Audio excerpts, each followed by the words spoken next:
الحمدللہ رب العالمین والصلاة والسلام علی سید الانبیاء والمرسلین وعلی آلہ واصحابہ اجمعین اما بعد فإن اصدق الحدیث کتاب اللہ وخیر الہدی ہدی محمد صلی اللہ علیہ وسلم وشر الامور محدثاتها وکل محدثۃ بدعۃ وکل بدعۃ ضلالہ وکل ضلالۃ فی النار۔ قال اللہ تعالی اعوذ باللہ من الشیطان الرجیم بسم اللہ الرحمن الرحیم الیوم اکملت لکم دینکم واتممت علیکم نعمتی ورضیت لکم الاسلام دینا۔ آج ہم نے تمہارے لیے تمہارے دین کو مکمل کر دیا اور تم پر اپنی نعمت پوری کر دی اور تمہارے لیے اسلام کو بطور دین پسند کیا۔ ما آتاکم الرسول فخذوہ وما نہاکم عنہ فانتہوا، جو چیز تم کو رسول دے اس کو لے لو اور جس چیز سے منع کرے اس سے باز آ جاؤ۔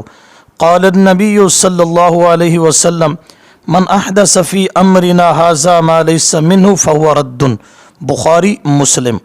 جس نے ہمارے اس معاملے یعنی دین میں کوئی نئی چیز گھڑی تو وہ مردود ہوگی۔ علیکم بسنتی و سنت الخلفاء الراشدین المہدیین، ترمذی۔ تم پر لازم ہے کہ میری اور میرے ہدایت یافتہ خلفاء راشدین کی سنت پر عمل کرو۔ صدق اللہ العظیم و صدق النبی الامین الکریم۔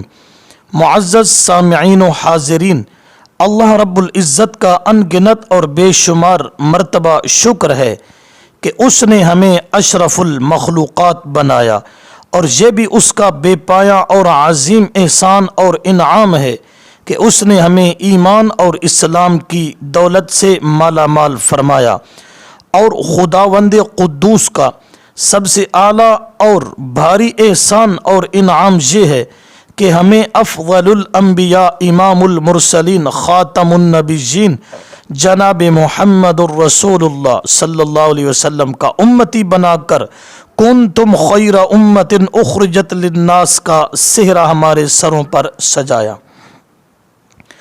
جو دین اسلام لے کر سیدنا آدم علیہ السلام آئے تھے، سیدنا نوح علیہ السلام آئے تھے، سیدنا ابراہیم علیہ السلام، اسماعیل علیہ السلام آئے تھے، حضرت موسیٰ علیہ السلام اور ہارون علیہ السلام آئے تھے، حضرت داود اور سلیمان علیہ السلام آئے تھے۔ ہاں، جو دین حضرت آدم علیہ السلام سے لے کر حضرت عیسیٰ علیہ السلام تک تمام انبیاء علیہ السلام کا متفقہ دین تھا، اس دین کی تکمیل جناب محمد الرسول اللہ صلی اللہ علیہ وسلم کی ذات گرامی پر ہوئی۔ آپ صلی اللہ علیہ وسلم نے اس دین کو مسلسل 23 برس اپنے وجود مقدس کا لہو بہا کر، طرح طرح کی تکلیفیں سہ کر، ایذائیں برداشت کر کے، مصائب و مظالم کے پہاڑ اٹھا کر، لوگوں کے طعنے اور گالیاں سن کر مخلوق خدا تک پہنچایا۔ پھر سن 9 ہجری میں حجۃ الوداع کے موقع پر جب آپ صلی اللہ علیہ وسلم عرفات کے میدان میں 1 لاکھ سے زائد صحابہ کے سامنے تاریخی خطبہ ارشاد فرما رہے تھے کہ لوگوں مجھ سے دین حاصل کر لو، لوگوں میری باتیں غور سے سنو، لعلی لا اراکم بعد عامی ھذا، ہو سکتا ہے کہ میں آئندہ سال تمہیں نہ دیکھ سکوں۔ جو لوگ نبی اکرم صلی اللہ علیہ وسلم کو حاضر و ناظر سمجھتے ہیں، نعوذ باللہ، وہ اس ارشاد پر غور فرمائیں۔ نبی اکرم صلی اللہ علیہ وسلم کتنے واضح اور صاف الفاظ میں فرما رہے ہیں کہ ہو سکتا ہے کہ میں اس دنیا سے رخصت ہو جاؤں اور پھر تم کو نہ دیکھ سکوں۔ واضح ہوا کہ قبر آپ پر آنے والے کو بھی نہیں دیکھتے کیونکہ آپ فوت ہو چکے ہیں۔ اس موقع پر اللہ رب العزت کی طرف سے اعلان ہوا، الیوم اکملت لکم دینکم واتممت علیکم نعمتی ورضیت لکم الاسلام دینا۔ آج میں نے تمہارا دین مکمل کر دیا اور اپنی نعمت تم پر پوری کر دی اور اسلام کو تمہارے لیے بطور دین پسند کیا ہے۔ اس آیت کریمہ سے واضح ہو گیا کہ اسلام دین کامل ہے اور اسلام جامع دین ہے۔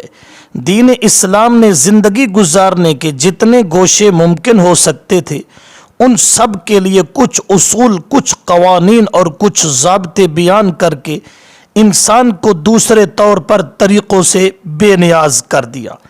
قرآن مقدس نازل کر کے اعلان فرمایا تبیانا لکل شیء، کہ قرآن میں اصول دین کو کھول کر بیان کیا گیا ہے، اور نبی اکرم صلی اللہ علیہ وسلم کو مبعوث فرما کے اعلان کیا لقد کان لکم فی رسول اللہ اسوۃ حسنہ، کہ تمہارے لیے اللہ کے رسول کی زندگی میں بہترین نمونہ ہے۔ امام الانبیاء صلی اللہ علیہ وسلم اور دوسرے تمام انبیاء کرام علیہم الصلاۃ والسلام بشر اور آدمی تھے، اور وہ اس لیے کہ امت کے لیے نمونہ بن سکے اور اپنے عمل کو امت کے سامنے بطور نمونہ پیش کر سکے۔ آپ ذرا غور فرمائیں، اگر پیغمبر نوری ہوتا تو نہ کھاتا نہ پیتا، نہ شادی نہ غمی، نہ اس کے گھر مرن نہ پرن، نہ وہ بیمار ہوتا نہ زخمی ہوتا، نہ اس کی بیوی ہوتی نہ بچے ہوتے، نہ وہ کسی کا سسر ہوتا نہ کسی کا داماد بنتا، نہ تجارت کرتا، پھر وہ انسانوں کے لیے قابل تقلید نمونہ کس طرح بن سکتا تھا؟ وہ لوگوں سے کہتا بیوی سے اچھا سلوک کرو، لوگ کہتے تیرے گھر بیوی ہے جو نہیں، تب ہی ایسی باتیں کر رہے ہو، اگر تیری بیوی ہوتی تو تجھے آٹے دال کا بھاؤ معلوم ہوتا۔ پیغمبر کہتا تجارت امانت و دیانت سے کیا کرو، اس میں جھوٹ نہ بولو، کم تولنا نہ ہو، ملاوٹ نہ ہو۔ لوگ کہتے ہاں بھائی تم ٹھیک کہتے ہو، تیرا نہ کوئی کھانے والا نہ پہننے والا، نہ تجھے اولاد کی فکر نہ ان کی شادیوں کے پروگرام، تمہیں کیا معلوم کہ تجارت کس طرح کی جاتی ہے۔ اسی حقیقت کے پیش نظر اللہ رب العزت نے انسان اور بشر کو نبی اور پیغمبر بنا کر بھیجا تاکہ وہ شادی بھی کرے اور ان کے گھر غمی بھی ہو، مرن بھی ہو اور پرن بھی ہو، اس کے گھر بیوی بھی ہو اور بچے بھی ہوں، وہ کسی کا داماد بنے اور کسی کا سسر، وہ تجارت بھی کرے اور عبادت بھی۔ غرض یہ کہ انسانی زندگی کے تمام عوارضات اور لوازمات اس کو پیش آئیں، اور اس طرح عملی طور پر وہ اپنے آپ کو امت کے لیے بطور نمونہ پیش کرے اور امت کے افراد اس نبی کے اسوہ حسنہ کو دیکھ کر زندگی گزار سکیں۔ سامعین گرامی قدر، اب آپ اپنے پیغمبر سیدنا محمد الرسول اللہ صلی اللہ علیہ وسلم کی زندگی کا مطالعہ فرمائیے۔ احادیث و سیرت کی کتابوں میں آپ صلی اللہ علیہ وسلم کی سیرت طیبہ کا ایک ایک لحظہ محفوظ ہے۔ امت کا ہر آدمی جو کام بھی کرنا چاہے آپ صلی اللہ علیہ وسلم کی ذات گرامی میں اس کے لیے نمونہ موجود ہے۔ شادی ہو یا غمی، صحت ہو یا بیماری، سفر ہو یا حضر، جنگ ہو یا صلح، سسر ہو یا داماد، والدین ہوں یا اولاد، سربراہ مملکت ہو یا مزدور، بازار ہو یا مسجد، عبادت ہو یا تجارت، نماز ہو، روزہ ہو، اذان ہو، تکبیر ہو، جنازہ ہو، حج ہو، قربانی ہو، عمرہ ہو۔ غرض یہ کہ زندگی کے نشیب و فراز میں اور زندگی کے ہر موڑ پر آپ صلی اللہ علیہ وسلم کی ذات اقدس ایک مسلمان کے لیے کامل نمونہ ہے، حتیٰ کہ اس شفیق و مہرباں پیغمبر نے قضاء حاجت کرنے اور تھوکنے تک کے طریقے اور آداب امت کو سکھا دیے۔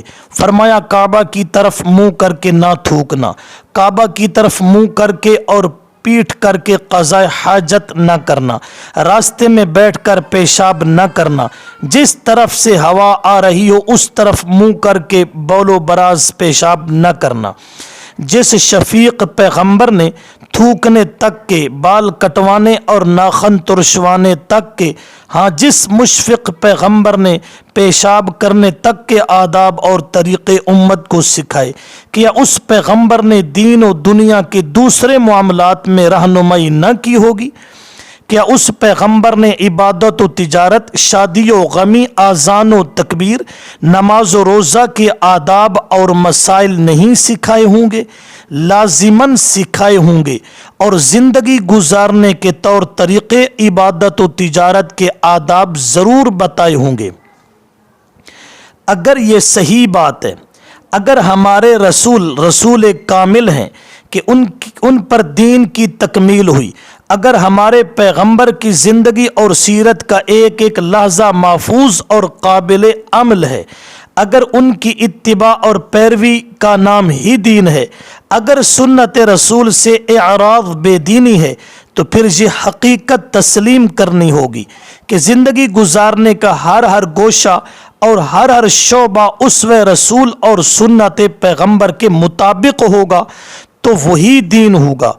اور اگر کوئی شخص عبادت و نیکی اور ثواب کا کوئی ایسا کام کرے گا جس کا وجود آپ صلی اللہ علیہ وسلم کے مبارک دور میں نہیں تھا، اور خلفائے راشدین کا سنہری دور بھی اس کام سے خالی نظر آتا ہے، اور اصحاب رسول بھی وہ کام نہیں کرتے تھے، آج کوئی شخص اس کام کو نیکی اور دین سمجھتا ہے تو وہ سراسر فریب اور دھوکہ اور غلط فہمی اور بدعت میں مبتلا ہے۔ وہ کام ثواب اور دین نہیں ہوگا بلکہ بدعت ہوگا۔ حضرت حذیفہ بن یمان رضی اللہ تعالی عنہ فرماتے ہیں، کل عبادت لم یتعبدها اصحاب رسول اللہ صلی اللہ علیہ وسلم فلا تعبدوها فإن الأول لم يدع للآخر مقالا فاتقوا الله يا معشر المسلمين وخذوا طريق من كان قبلكم۔ الاعتصام، علامہ شاطبی، جلد 2 صفحہ 310۔ عبادت کا جو کام اصحاب رسول نے نہیں کیا وہ کام تم بھی نہ کرو، کیونکہ پہلے لوگوں نے پچھلوں کے لیے کوئی کسر نہیں چھوڑی، جس کو یہ پچھلے پورا کریں۔ پس اللہ سے ڈرو اے مسلمانوں، اور پہلے لوگوں کے طریقے اختیار کرو، یعنی نبی اور صحابہ کے نقش قدم پر چلو۔ آج اگر کوئی شخص ایسا کام کرتا ہے جو کام آپ صلی اللہ علیہ وسلم اور صحابہ کے مبارک دور میں نہیں تھا، اور پھر وہ شخص اس کام کو نیکی اور دین اور ثواب سمجھتا ہے، وہ عملی طور پر اس بات کا دعوے دار ہے کہ معاذ اللہ، اللہ کا بھیجا ہوا دین ناقص ہے، جس میں نیکی اور ثواب کا یہ کام بیان نہیں ہوا جو آج میں نے سمجھا ہے۔ یہ حرج ہے۔ جو لوگ کہتے ہیں حرج کیا ہے، یہ حرج ہے۔ اس کے علاوہ وہ شخص اس بات کا بھی مدعی ہے کہ نیکی کی جس بات کا اور ثواب کے جس کام آج مجھے علم ہوا ہے، معاذ اللہ آپ صلی اللہ علیہ وسلم اور اصحاب رسول کی قدوسی جماعت کو بھی نیکی کے اس کام کا علم نہیں تھا، یا ان کو علم تو تھا مگر امت کو بتانے میں معاذ اللہ بخل کر گئے، اور اللہ کے پیغام پہنچانے میں کوتاہی بھی کی اور خیانت بھی کی، اور اس طرح کا گمان آپ صلی اللہ علیہ وسلم کے بارے رکھنا واضح کفر ہے۔ حضرت امام مالک امام مدینہ رحمہ اللہ فرماتے ہیں، من ابتدع بدعة يراها حسنة فقد زعم ان محمدا صلی اللہ علیہ وسلم خان الرسالة لأن الله يقول اليوم أكملت لكم دينكم، وفي آية أخرى فما لكم يومئذ اليوم أكملت لكم دينكم الآية فما لكم يومئذ دينا لا يكون اليوم دينا الاعتصام علامہ شاطبی جلد 1 صفحہ 48۔ جو شخص بدعت کا کام کرتا ہے اور اسے نیکی سمجھتا ہے، وہ گمان کرتا ہے کہ آپ صلی اللہ علیہ وسلم نے تبلیغ رسالت میں خیانت کی ہے، پس جو کام اس زمانے میں دین نہیں تھا وہ کام آج بھی دین نہیں ہو سکتا۔ اللہ تعالیٰ کا فرمان ہے، میں نے تمہارے لیے دین کو مکمل کر دیا ہے۔ سامعین گرامی قدر، میری اس گفتگو کا نتیجہ اور خلاصہ یہ ہے کہ عبادت و نیکی اور دین کا ہر کام کرتے ہوئے پرکھنا ہوگا اور دیکھنا ہوگا کہ آپ صلی اللہ علیہ وسلم اور اصحاب پیغمبر رضی اللہ عنہم کا اس بارے کیا عمل تھا۔ اگر اس کا ثبوت آپ صلی اللہ علیہ وسلم اور صحابہ کے دور سے مل جائے تو وہ کام سنت ہوگا، ثواب ہوگا، نیکی ہوگا، دین ہوگا، اللہ کی رضامندی کا موجب اور آپ صلی اللہ علیہ وسلم کی سنت کے مطابق ہوگا۔ اگر اس کام کا ثبوت اور نام و نشان آپ صلی اللہ علیہ وسلم کی سیرت و سنت میں بھی نہ ہو، اصحاب رسول کے اعمال سے بھی نہ ہو، تو پھر وہ کام بظاہر کتنا ہی خوشنما کیوں نہ ہو، بظاہر نیکی معلوم ہو، وہ سنت اور دین نہیں ہوگا بلکہ بدعت، ضلالت اور گمراہی ہوگا۔ وہ کام غضب خداوندی کا موجب ہوگا، رسول اللہ صلی اللہ علیہ وسلم کی قیامت کے دن ناراضگی کا سبب ہوگا۔ جب بھی بدعت کی تردید کی جائے، جب بھی امور بدعات سے منع کیا جائے، جب بھی بدعات کے خلاف آواز اٹھائی جائے اور لوگوں کو سمجھایا جائے تو اہل بدعت سادہ لو عوام کو ورغلانے کے لیے بھڑکا دیتے ہیں کہ دیکھو جی، یہ ہمیں نیکی سے روکتے ہیں، یہ درود نہیں پڑھنے دیتے، یہ سلام نہیں پڑھنے دیتے، یہ کلمہ طیبہ کا ورد نہیں کرنے دیتے، دیکھو جی ہم کوئی برا کام کر رہے ہیں، کہاں منع ہے اور کہاں ہم کیا کسی کو گالیاں دے رہے ہیں، حرج کیا ہے، ہم نیکی کا کام ہی تو کر رہے ہیں۔ جب یہ مسئلہ بیان کیا جائے کہ اذان سے اول آخر بلند آواز سے صلاۃ و سلام پڑھنا بدعت ہے، اس لیے کہ قرون اولیٰ سے اس کا کوئی ثبوت نہیں ہے۔ حضرت سیدنا بلال رضی اللہ تعالی عنہ جو عاشق صادق تھا، اس نے تقریباً 10 سال آپ صلی اللہ علیہ وسلم کے سامنے آذان دی، مگر اس آذان میں اول آخر بلند آواز سے نہ پست سے یہ صلاۃ و سلام نہیں ملے گا۔ پھر سیدنا ابو بکر صدیق رضی اللہ تعالیٰ عنہ کا سنہری دور دیکھیے، سیدنا فاروق اعظم رضی اللہ تعالیٰ عنہ کا مبارک زمانہ دیکھیے، سیدنا عثمان رضی اللہ عنہ کی خلافت کا دور دیکھیے، سیدنا علی المرتضیٰ رضی اللہ تعالیٰ عنہ کا دور حکومت دیکھیے، حسنین کریمین رضی اللہ عنہما کا زمانہ دیکھیے، سیدنا امیر معاویہ رضی اللہ تعالیٰ عنہ کا دور دیکھیے، باقی اصحاب رسول ہیں، عشرہ مبشرہ ہیں، اصحاب ہیں، تابعین اور تبع تابعین ہیں، ائمہ مجتہدین ہیں، محدثین و مفسرین ہیں، امام بخاری ہیں، امام مسلم ہیں، امام ابو حنیفہ ہیں، امام مالک ہیں، امام شافعی ہیں، امام احمد بن حنبل ہیں، امام محمد ہیں، امام ابو یوسف ہیں، امام ظفر ہیں، پھر اولیاء اللہ ہیں، شیخ عبد القادر جیلانی ہیں، بایزید بسطامی ہیں، علی حجویری ہیں، بہاء الحق ملتانی ہیں، سلطان باہو ہیں، معین الدین چشتی ہیں، مگر ان میں سے کسی کے دور میں بھی آپ کو نہیں ملے گا کہ آذان سے اول آخر بلند آواز سے مروجہ صلاۃ و سلام پڑھا جاتا ہو۔ لوگوں اتنا تو سوچو کہ اگر یہ کام ثواب اور نیکی ہوتا تو بلال رضی اللہ عنہ اسے کبھی نہ چھوڑتا، اگر یہ صلاۃ و سلام اول آخر دین ہوتا تو صحابہ اس پر ضرور عمل کرتے، تابعین اسے کبھی نہ چھوڑتے، ائمہ اربعہ اس پر ضرور عامل ہوتے۔ اس لیے یہ کام اب دین اور ثواب نہیں بلکہ بدعت ہوگا۔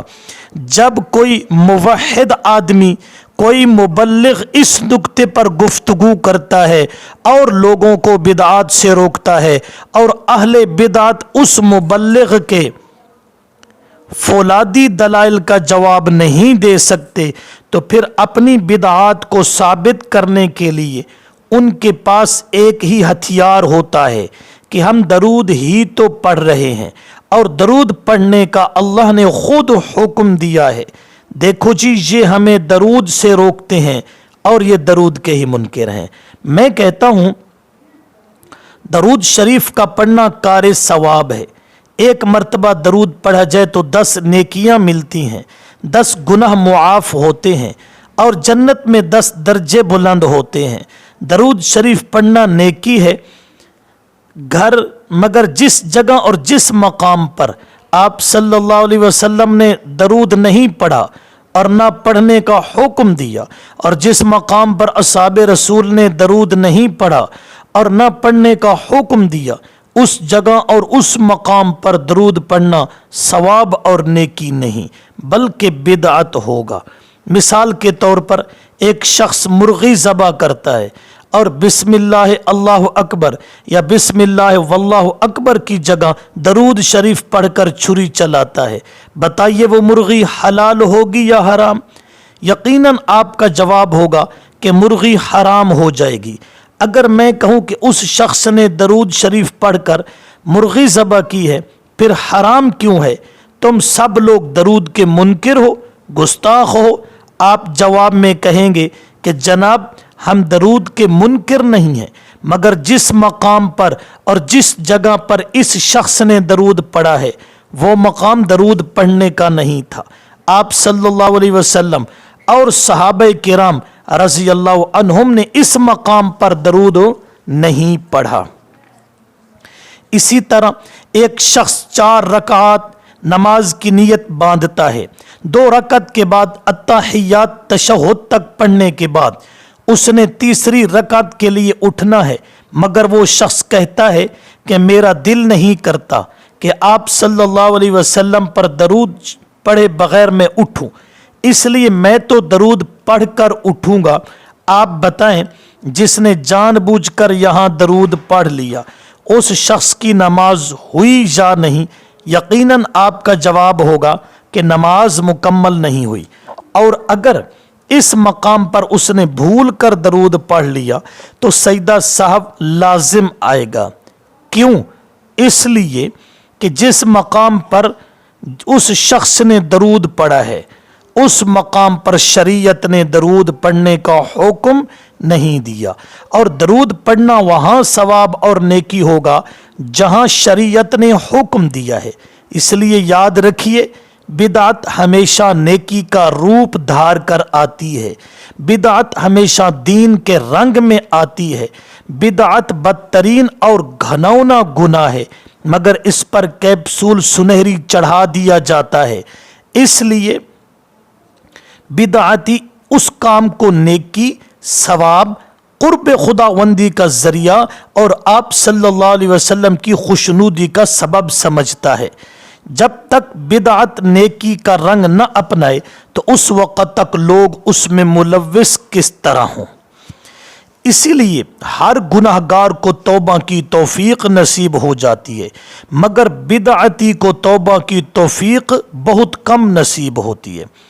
اس لیے کہ ہر گناہ گار گناہ کرتا ہے گناہ سمجھ کر، زانی زنا کرتا ہے تو زنا کو گناہ سمجھتا ہے، چور چوری کرتا ہے گناہ سمجھ کر، قاتل قتل کرتا ہے تو قتل کو گناہ سمجھتا ہے، ڈاکو ڈاکہ مارتا ہے گناہ سمجھ کر، جھوٹا شخص جھوٹ بولتا ہے، کوئی غیبت کرتا ہے، کوئی چغل خوری کرتا ہے تو اسے گناہ سمجھتا ہے۔ الغرض ہر گناہ جو انسان کرتا ہے وہ اسے گناہ سمجھتا ہے، اس لیے زندگی کے کسی موڑ پر اسے توبہ کی توفیق نصیب ہو جاتی ہے، مگر بدعتی شخص بدعت کا عظیم اور گھناؤنا گناہ کرتا ہے مگر اسے دین اور نیکی سمجھتا ہے۔ تو اب وہ نیکی سے توبہ کس طرح کرے؟ توبہ تو گناہوں سے ہوتی ہے، اس لیے امام الانبیاء سرور کائنات جناب محمد الرسول اللہ صلی اللہ علیہ وسلم نے اسی حقیقت کو بیان فرمایا، ان اللہ حجب التوبۃ عن کل صاحب بدعہ، طبرانی، بے شک اللہ ہر بدعتی پر توبہ کا دروازہ بند کر دیتا ہے۔ آج کل کے دور میں لوگوں کو جب بدعات بتائی جائیں توبہ کرنے کے بجائے الٹا اس کو نیکی ثابت کرنے کی کوشش میں ہیں۔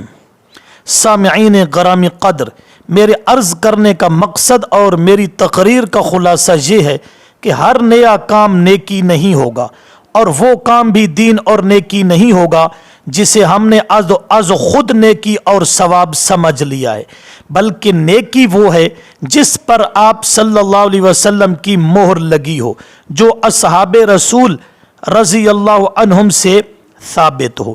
انسان کا ہر عمل اور ہر عبادت چاہے کتنا ہی خوبصورت کیوں نہ ہو، بظاہر وہ عمل کتنا ہی خوشنما کیوں نہ ہو، وہ کام اور وہ عمل اس وقت تک عبادت اور نیکی نہیں ہوگا جب تک آپ صلی اللہ علیہ وسلم اور اصحاب رسول سے ثابت نہیں ہوگا۔ سنیے حدیث پاک، 3 صحابہ کا وہ مشہور واقعہ شاید آپ کے ذہن میں بھی ہوگا، جو ازواج مطہرات کے ہاں آئے تھے اور پوچھا تھا کہ آپ صلی اللہ علیہ وسلم رات کس طرح بسر کرتے ہیں، کس طرح اور کتنی دیر عبادت کرتے ہیں، روزے کس طرح رکھتے ہیں۔ جب ازواج مطہرات نے انہیں بتایا کہ آپ صلی اللہ علیہ وسلم رات کے وقت سوتے بھی ہیں اور عبادت بھی کیا کرتے ہیں، روزے بھی رکھتے ہیں اور کئی دن افطار میں بھی رہتے ہیں، ان پوچھنے والوں نے آپس میں طے کیا کہ آپ صلی اللہ علیہ وسلم اور ہماری آپس میں کیا نسبت ہے؟ وہ تو امام الانبیاء ہیں، محبوب خدا ہیں، لہٰذا ہمیں عبادت و ریاضت زیادہ کرنی چاہیے۔ ایک نے کہا، میں قسم اٹھاتا ہوں کہ ساری زندگی رات کو سویا نہیں کروں گا بلکہ پوری رات عبادت میں گزار دوں گا۔ دوسرے نے کہا، میں ساری زندگی شادی نہیں کروں گا تاکہ بال بچوں کا جھنجھٹ نہ ہو اور میں یکسوئی سے اللہ کی عبادت کرتا رہوں۔ تیسرے نے کہا، میں ہمیشہ روزے رکھوں گا اور درمیان میں کبھی افطار نہیں کروں گا۔ حضرات گرامی، دیکھیے، بظاہر ان تینوں کا ارادہ بھی نیک ہے اور قسم بھی نیکی کے کام کے لیے اٹھا رہے ہیں، مگر جانتے ہیں آپ کہ رحمت کائنات صلی اللہ علیہ وسلم کو جب ان حضرات کے بارے معلوم ہوا تو آپ ناراض ہوئے اور فرمایا، کیا تم مجھ سے بڑھ کر متقی اور پرہیزگار بنتے ہو؟ کیا تم مجھ سے زیادہ خوف خدا رکھتے ہو؟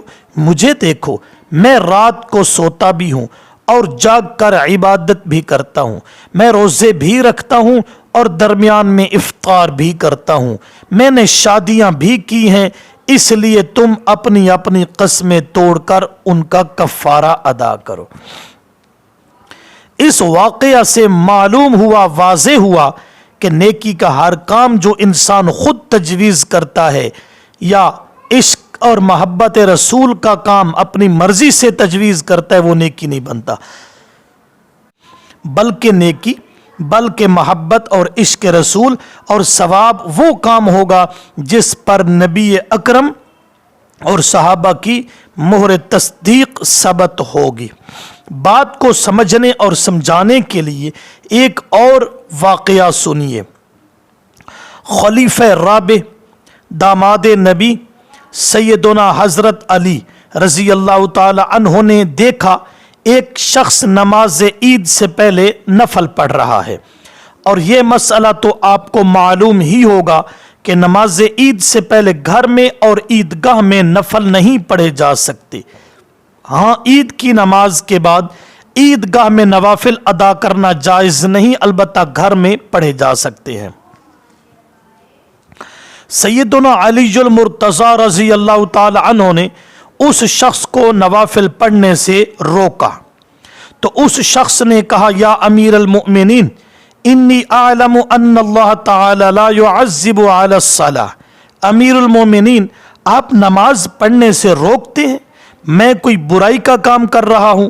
میرا خیال ہے کہ اللہ رب العزت مجھے نماز پڑھنے پر سزا نہیں دے گا، منع کہاں ہے، حرج کیا ہے؟ اس شخص کو وہی غلط فہمی تھی جو آج کل کے بدعتیوں کو ہے کہ میں نفل پڑھ رہا ہوں، نیکی کا کام کر رہا ہوں، آپ مجھے نیکی کے کام سے، نماز پڑھنے سے روکتے ہیں، دعا مانگنے سے روکتے ہیں، وغیرہ ذالک۔ سیدنا علی المرتضی رضی اللہ تعالی عنہ نے اس شخص کی یہ دلیل سن کر کتنی خوبصورت اور گہری بات فرمائی. فرمایا انی اعلم لا یصیب علی فعل حتی یفعلہ رسول اللہ صلی اللہ علیہ وسلم او یحث علیہ. تو کہتا ہے کہ میں نماز پڑھ رہا ہوں اور نماز پڑھنے پر اللہ مجھے سزا نہیں دے گا. کان کھول کے سن، اللہ کسی ایسے کام پر کبھی ثواب نہیں دے گا جس کام کو آپ صلی اللہ علیہ وسلم نے نہ کیا ہو یا اس کے کرنے کی ترغیب نہ دی ہو. اس لیے فَتَكُونُ صَلَاتُكَ عَبَسًا وَالْعَبَسُ حَرَامٌ فَلَعَلَّهُ تَعَالَى يُعَذِّبُكَ بِهِ لِمُخَالِفَتِكَ لِرَسُولِهِ صلی اللہ علیہ وسلم. نظم البیان. تیری یہ نماز فضول فعل ہے اور فضول فعل شریعت میں حرام ہے.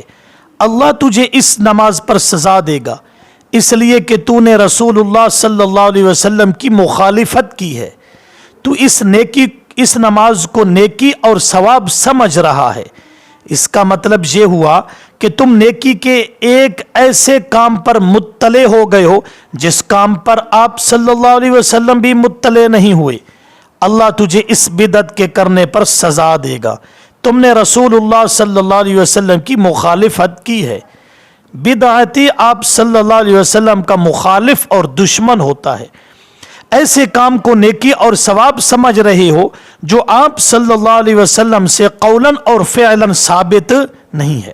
یاد رکھو، ہر نیکی کا کام دین نہیں ہے بلکہ دین اور نیکی کا کام وہ ہوگا جس پر آپ صلی اللہ علیہ وسلم اور اصحاب رسول کی مہر ثابت ہو. سیدنا علی رضی اللہ تعالیٰ عنہ کے فرمان سے ملتا جلتا ایک فرمان اور قول حضرت سعید بن مسیب سے منقول ہے رحمہ اللہ. جب انہوں نے ایک شخص کو دیکھا کہ وہ عصر کی نماز کے بعد 2 رکعات نماز نفل ادا کرتا ہے، آپ نے اسے روکا کہ تیرا یہ عمل درست نہیں ہے. اس شخص نے کہا ایعذبنی اللہ علی الصلاۃ، کیا اللہ مجھے نماز پڑھنے پر سزا دے گا؟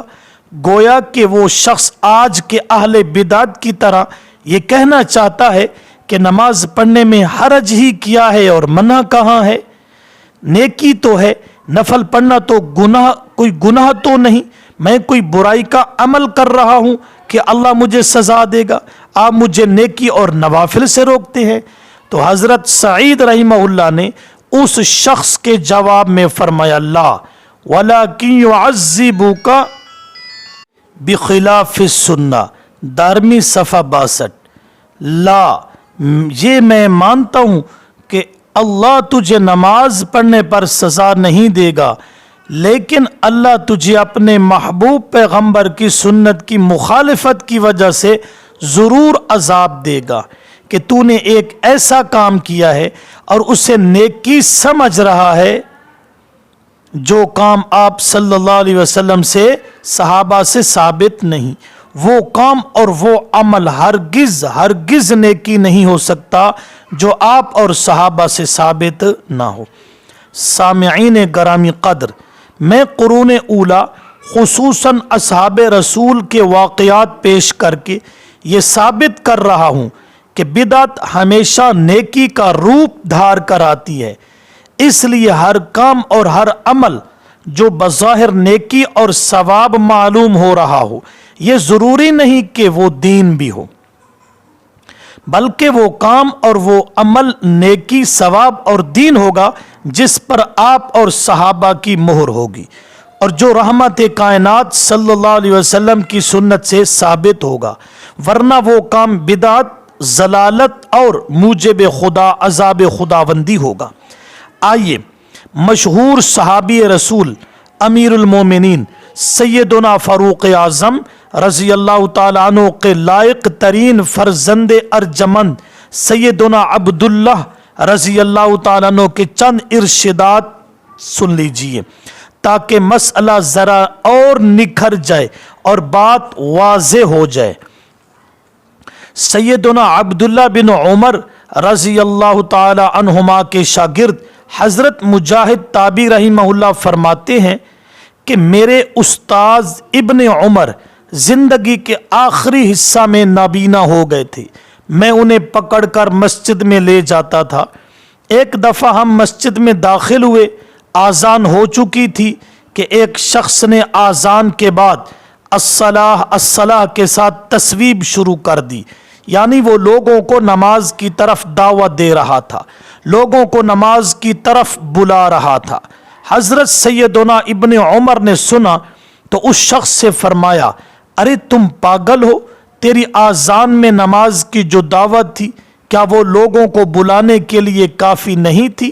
حضرت مجاہد تابعی رحمہ اللہ فرماتے ہیں، پھر عبداللہ بن عمر رضی اللہ عنہما نے مجھ سے فرمایا، اخرج بنا فإن هذه بدعۃ۔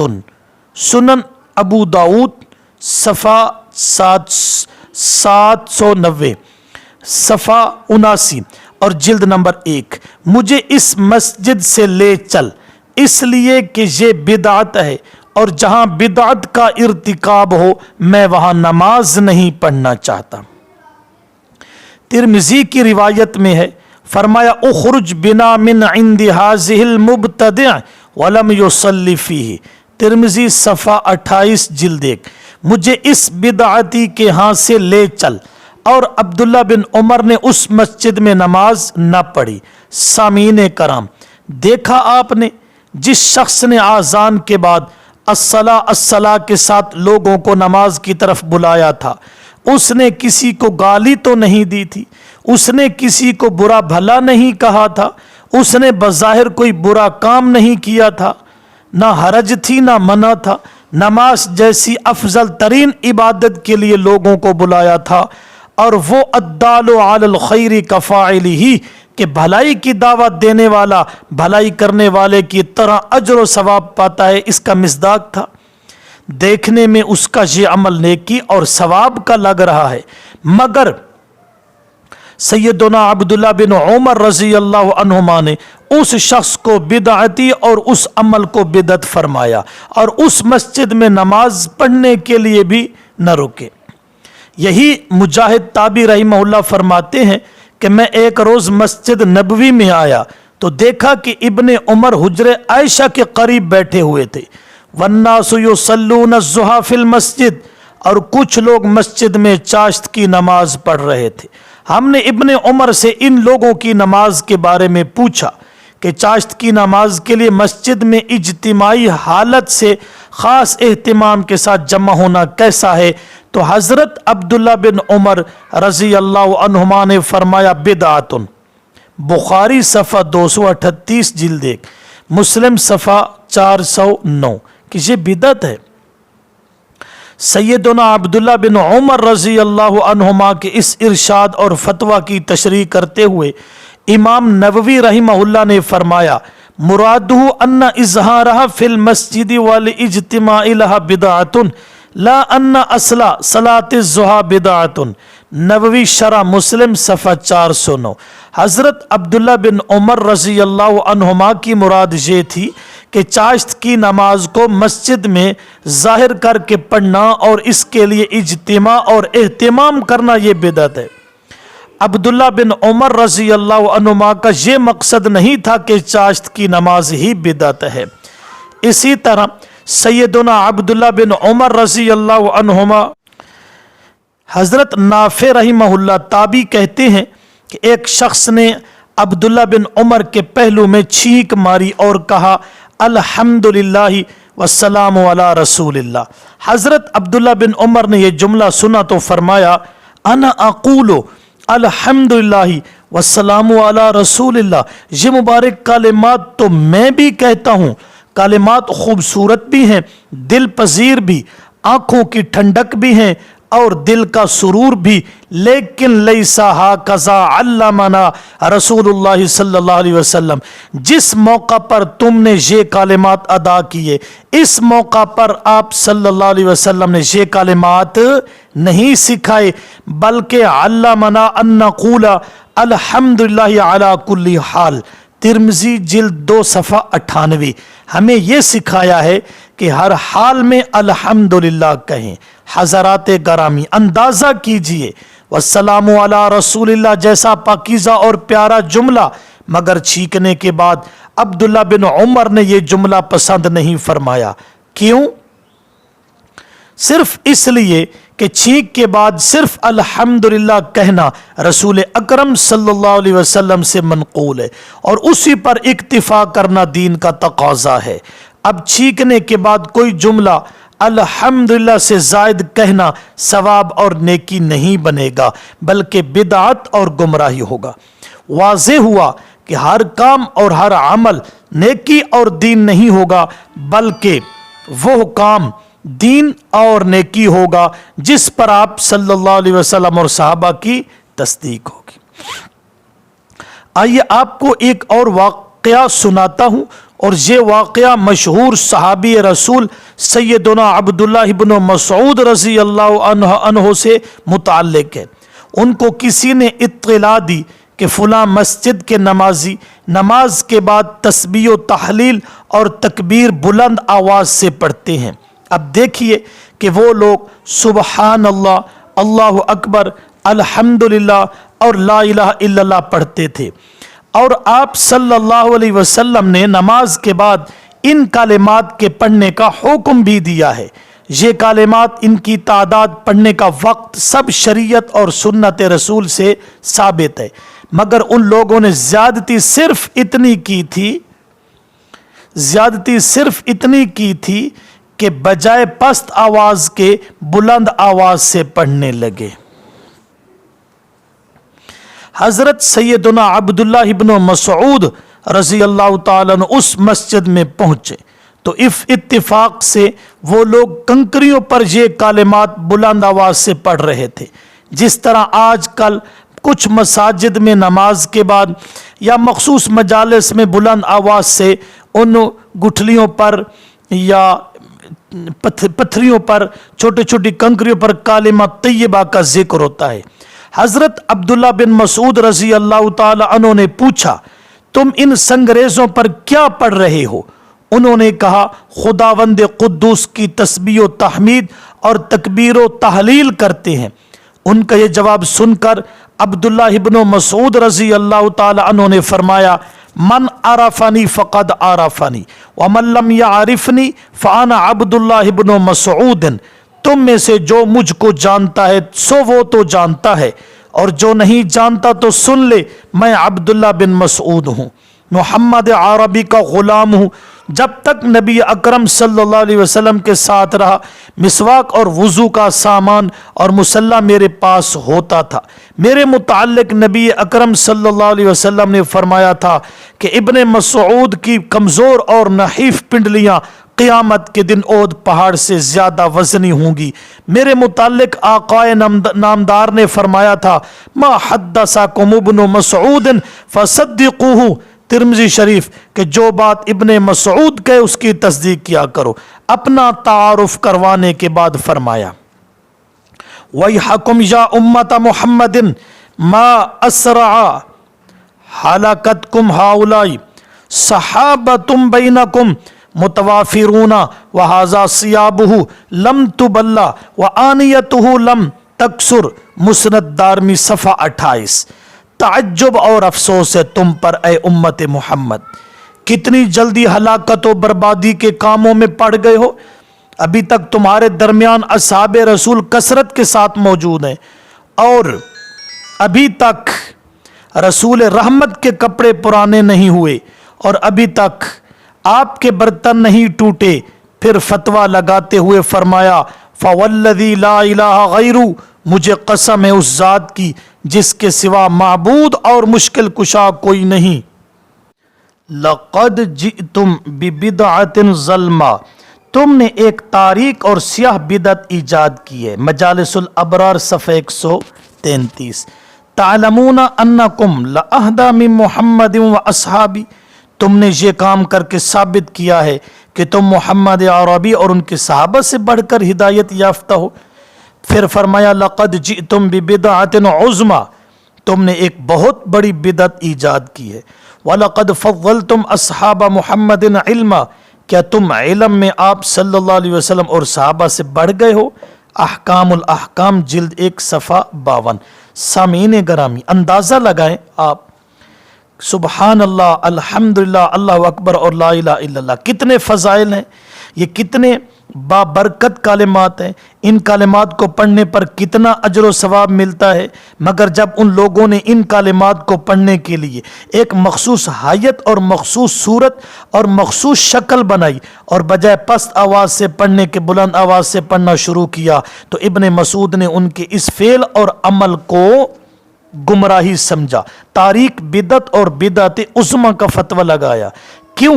اس لیے کہ کلمات کتنے ہی بابرکت اور مبارک کیوں نہ ہوں، فعل اور عمل کتنا ہی خوشنما اور دیدہ زیب کیوں نہ ہو، لیکن جب تک اس کا ثبوت آپ صلی اللہ علیہ وسلم اور صحابہ کی قدوسی جماعت سے نہیں ہوگا، وہ نیکی اور ثواب نہیں ہو سکتا، بلکہ بدعت ہوگا، گمراہی ہوگی، ضلالت ہوگا، مخالفت رسول پر مبنی ہوگا۔ سیدنا عبداللہ ابن مسعود رضی اللہ تعالیٰ عنہ سے ایک اور روایت بھی ہے، انہوں نے ایک جماعت کو دیکھا جو مسجد میں بلند آواز سے لا الہ الا اللہ اور درود شریف پڑھ رہے تھے۔ عبداللہ بن مسعود رضی اللہ تعالیٰ عنہ نے ان لوگوں پر فتویٰ لگاتے ہوئے فرمایا، ما اراکم الا مبتدعین، میں تم کو بدعتی سمجھتا ہوں۔ پھر آپ نے ان بدعتیوں کو مسجد سے نکال دیا کہ تم کلمہ کا ذکر اور درود بلند آواز سے کیوں پڑھتے ہو، جبکہ اس کا ثبوت آپ صلی اللہ علیہ وسلم اور صحابہ سے نہیں، یعنی بلند آواز سے پڑھنا ثابت نہیں۔ حضرت عبداللہ بن مسعود رضی اللہ تعالی عنہ نے بلند آواز سے کلمے کا ذکر کرنے والوں کو اور بلند آواز سے درود پڑھنے والوں کو بدعتی کہہ کر مسجد سے نکال دیا تھا، اور آج جو شخص مسجد میں بلند آواز سے ذکر نہیں کرتا اور بلند آواز سے درود نہیں پڑھتا، اسے بے ادب کہہ کر مسجد سے نکال دیتے ہیں۔ ہمارے ملک میں گنگا الٹی بہتی ہے۔ تمام واقعات کا خلاصہ، اصحاب رسول کے جتنے واقعات اور جتنے فتوے میں نے بیان کیے ہیں، ان سے روز روشن کی طرح واضح ہو گیا کہ جو شخص بھی دین کا اور نیکی کا کوئی کام کرنا چاہتا ہے، اسے دیکھنا اور پرکھنا ہوگا کہ آیا نبی اکرم صلی اللہ علیہ وسلم اور اصحاب رسول رضی اللہ عنہم نے یہ کام کیا تھا یا اس کام کے کرنے کا حکم دیا تھا۔ اگر آپ صلی اللہ علیہ وسلم کی مبارک زندگی اور اصحاب رسول کی زندگیوں میں وہ کام ہوا، انہوں نے وہ کام کیا یا کرنے کا حکم دیا، تو پھر وہ کام دین بھی ہوگا، ثواب بھی ہوگا اور باعث رحمت بھی ہوگا۔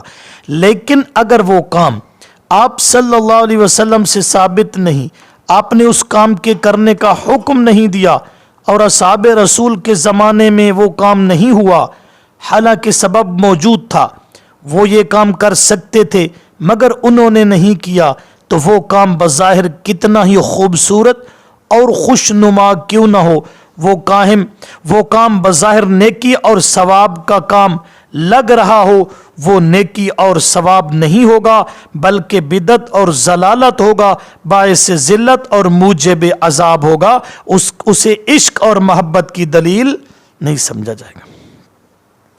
حضرات گرامی قدر، اس حقیقت سے انکار نہیں کہ نبی رحمت صلی اللہ علیہ وسلم نے شرک کے بعد جس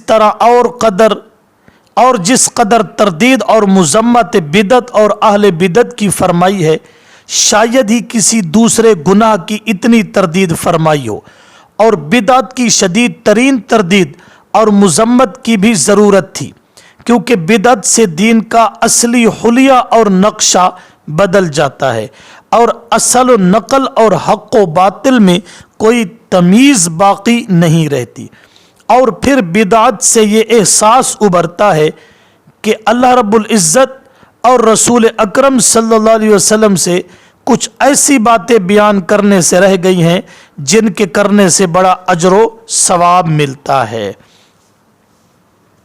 یہ احساس کتنا گمراہ کن ہے، اس کا اندازہ آپ خود لگا لیں۔ سب سے پہلے ام المؤمنین سیدہ عائشہ صدیقہ رضی اللہ تعالی عنہا سے ہے، مشہور حدیث ہے اس حدیث سے بدعت کے متعلق بہت سارے اشکال ابہام دور ہو جاتے ہیں۔ ام المؤمنین خاتون جنت سرتاج کائنات عائشہ رضی اللہ عنہا فرماتی ہیں کہ امام الانبیاء صلی اللہ علیہ وسلم نے فرمایا من احدث فی امرنا ھذا ما لیس منہ فہو رد۔ بخاری جلد 1 صفحہ 371، مسلم جلد 2 صفحہ 77۔ جس کسی نے ہمارے اس یعنی دین اسلام میں کوئی نئی بات نکالی وہ ناقابل قبول اور مردود ہے۔ بعض احادیث میں فی امرنا کے بجائے فی دیننا کا واضح لفظ موجود ہے، اور فی امرنا کی تشریح تقریباً تمام محدثین نے فی دین الاسلام کے الفاظ کے ساتھ کی ہے۔ دیکھیے فتح الباری جلد 5 صفحہ 331، السراج المنیر صفحہ 222 جلد نمبر 3۔ آپ صلی اللہ علیہ وسلم کے اس ارشاد گرامی سے یہ بات ثابت ہو گئی کہ ہر نیا کام اور ہر نیا عمل بدعت نہیں، جیسے لاؤڈ سپیکر، بسیں، کاریں، ٹیلی فون، ریڈیو وغیرہ، اس لیے کہ ان چیزوں سے دین میں تغیر واقع نہیں ہوتا، اور پھر ان نئی چیزوں کا وجود دین میں اضافہ نہیں ہے، اور کوئی شخص ان چیزوں کو دین بھی نہیں سمجھتا، اس لیے یہ چیزیں بدعت اور مردود نہیں ہوں گی، بلکہ ہر وہ نیا کام بدعت اور مردود ہوگا جو دین اسلام کے اندر دین سمجھ کر کیا جائے۔ آپ صلی اللہ علیہ وسلم کا ایک اور ارشاد سماعت فرمائیے۔ اس ارشاد سے بدعت کے متعلق کئی مغالطے اور اہل بدعت کی طرف سے پیدا کردہ اشکال دور ہو جائیں گے اور حقیقت نکھر جائے گی۔ امام الانبیاء صلی اللہ علیہ وسلم کا معمول تھا کہ جمعۃ المبارک کے خطبہ میں یہ الفاظ ارشاد فرماتے: ان خیر الحدیث کتاب اللہ وخیر الہدی ہدی محمد صلی اللہ علیہ وسلم وشر الامور محدثاتها وکل بدعۃ ضلالہ۔ مسلم جلد 1 صفحہ 285، مشکات صفحہ 27۔ بہترین کام خداوند قدوس کی کتاب قرآن ہے، اور راستوں میں بہترین راستہ محمد عربی صلی اللہ علیہ وسلم کا راستہ ہے، اور بدترین کام وہ ہیں جو نئے نئے گھڑے جائیں، اور ہر بدعت گمراہی ہے۔ اس ارشاد نبوی پر غور فرمائیں۔ آپ صلی اللہ علیہ وسلم نے اپنی سیرت و سنت اور اپنے راستے کا بدعت سے تقابل کر کے یہ بات سمجھائی ہے کہ میری سنت، میری سیرت اور میرے لائے ہوئے دین کے خلاف جو کچھ ایجاد ہوگا وہ بدعت ہوگا، اور ہر بدعت گمراہی ہے، اور گمراہی باعث دخول نار ہے۔ اور یہ بھی ثابت ہوا کہ آپ صلی اللہ علیہ وسلم کے بعد ہر نیا کام بدعت نہیں ہوگا، بلکہ وہ نیا کام بدعت اور مردود ہوگا جو کتاب اللہ اور اسوہ رسول کے خلاف ہو اور دین میں زیادتی ہو۔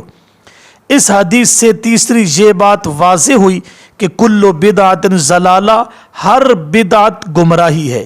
اب بدعت کی تقسیم کرنا کہ یہ بدعت حسن ہے، یہ سیئہ ہے، یہ صحیح نہیں ہوگی۔ بدعت جس کو ہدی محمد کے مقابلے میں ذکر کیا گیا، اس سے مراد بدعت شرعی ہے، اور اس کی کوئی قسم بھی حسنہ نہیں ہے، بلکہ ہر بدعت جس کو دین سمجھا جائے وہ ضلالت ہی ضلالت ہے۔ سیدنا حضرت حذیفہ رضی اللہ تعالیٰ عنہ سے ہے، آپ صلی اللہ علیہ وسلم نے فرمایا: لا يقبل الله لصاحب بدعة صوما ولا صلاة ولا صدقة ولا حج ولا عمرة ولا جهادا ولا صرفا ولا عدلا يخرج من الاسلام كما تخرج الشعرة من العجين۔ ابن ماجہ صفحہ 6۔ اللہ کسی بدعتی کا نہ روزہ قبول کرتا ہے، نہ نماز، نہ اس کا صدقہ قبول کرتا ہے، اور نہ حج، نہ عمرہ، اور نہ اس کا جہاد قبول کرتا ہے، نہ بدعتی کی کوئی فرضی عبادت قبول کرتا ہے، اور نہ اس کی کوئی نفلی عبادت قبول کرتا ہے، بلکہ بدعت کرنے والا اسلام سے اس طرح خارج ہو جاتا ہے جس طرح گوندھے ہوئے آٹے سے بال نکال لیا جاتا ہے۔ گرامی قدر سامعین، آپ اکثر اعتراض کرتے ہیں کہ جی یہ تنگ دلی ہے، فلاں کے اعمال قبول نہیں ہو سکتے۔ اکثر کہتے ہیں کہ ذرا سی بات پر مخالفین کو کافر اور اسلام سے خارج ہونے کا فتویٰ جاری کر دیتے ہیں۔ آپ صلی اللہ علیہ وسلم کے اس ارشاد پر غور فرمائیں کہ بدعتی جو دین میں نئی باتیں نکالتا ہے، کبھی آذان سے اول آخر صلاۃ و سلام، کبھی قبروں پر عرس اور میلے، کبھی بزرگوں کے ایام اور برسیاں منانا، کبھی تیجے اور دسواں اور ختم، چہلم اور کبھی میلاد کے جلوس، قبروں کو پختہ کرنا، ان پر قمقمے جلانا، ان پر چادریں اور پھول چڑھانا، قبروں کو غسل دینا، اس بدعتی کا کوئی عمل اللہ کے ہاں مقبول و منظور نہیں ہے۔ اور بدعتی شخص اسلام کے دائرے سے اس طرح نکل جاتا ہے جس طرح گوندے ہوئے آٹے سے بال نکال لیا جاتا ہے۔ اب فرمائیے اور فیصلہ کیجئے کہ بدعتی شخص پر یہ فتویٰ کس نے لگایا ہے؟ یہ فتویٰ اگر لگایا ہے تو امام الانبیاء محمد الرسول اللہ صلی اللہ علیہ وسلم نے لگایا ہے۔ اسی طرح رحمت کائنات صلی اللہ علیہ وسلم نے فرمایا من وقر صاحب بدعت فقد اعان علی ہدم الاسلام، مشکات۔ جس شخص نے کسی بدعتی کی تعظیم و توقیر کی تو اس نے اسلام کو گرانے پر مدد کی۔ اس حدیث میں آپ صلی اللہ علیہ وسلم نے بدعتی کی تعظیم و توقیر سے بھی منع کیا، بلکہ فرمایا کہ جس شخص نے بدعتی کی تعظیم کی اس نے اسلام کو گرانے میں تعاون کیا۔ وہ لوگ اس ارشاد نبوی پر غور فرمائیں جو مصلحت پسندی کا شکار ہیں اور بدعتی امام کے پیچھے نماز اور جنازہ وغیرہ پڑھنے میں کوئی حرج نہیں سمجھتے۔